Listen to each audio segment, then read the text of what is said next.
नागपूरमधला हिंसाचार देवेंद्र फडणवीस यांना अडचणीत आणण्यासाठी आदित्य ठाकरेंचा संशय, तर हिंसाचाराला फडणवीस शिंदे राजकीय संघर्षाची किनार, इम्तियाज जलील यांचा दावा. माझा महाराष्ट्र माझं व्हिजनमध्ये मोठं वक्तव्य.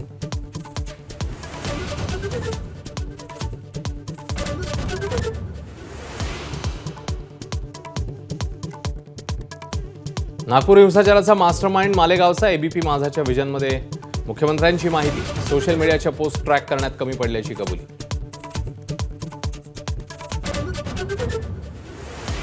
मुख्यमंत्री देवेंद्र फडणवीसांनी उद्या बोलवली नागपूरच्या वरिष्ठ पोलीस अधिकाऱ्यांची बैठक.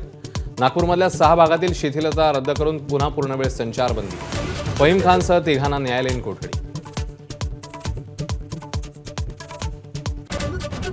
औरंगजेबाचा वाद इतक्या वर्षांनी उकरून काढण्याची गरज नाही. अजित पवारांचा सरकारला घरचा आहेर, तर मंत्र्यांनी तारतम्य ठेवून बोलावं. माझा व्हिजनमध्ये बोलताना नितेश राणेंनाही सुनावले खडे बोल.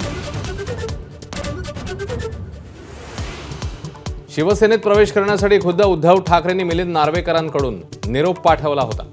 चित्रा वाघ यांचा गौप्यस्फोट, तर 56 वर्षाच्या वक्तव्यावरनं चित्रा वाघ आणि सुषमा अंधारे यांच्यामध्ये जुंपली. ग्रामविकास मंत्री जयकुमार गोरेंवर गंभीर आरोप करणाऱ्या महिलेला खंडणी प्रकरणी अटक. 1 कोटींची रक्कम स्वीकारताना कारवाई. परभणीतील सोमनाथ सूर्यवंशींचा पोलिसांच्या मारहाणीमुळेच कोठडीत मृत्यू. न्यायदंडाधिकाऱ्यांकडून गोपनीय अहवाल सादर. मानवाधिकार आयोगाकडून पोलिसांना नोटीस.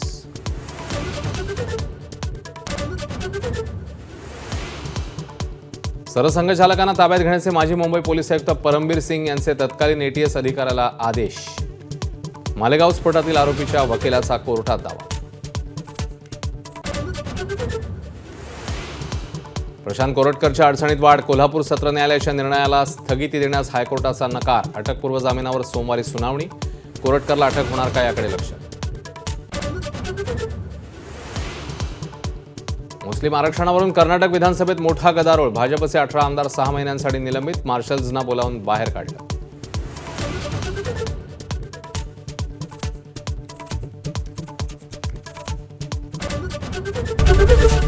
एबीपी माझा, उघडा डोळे बघा नीट.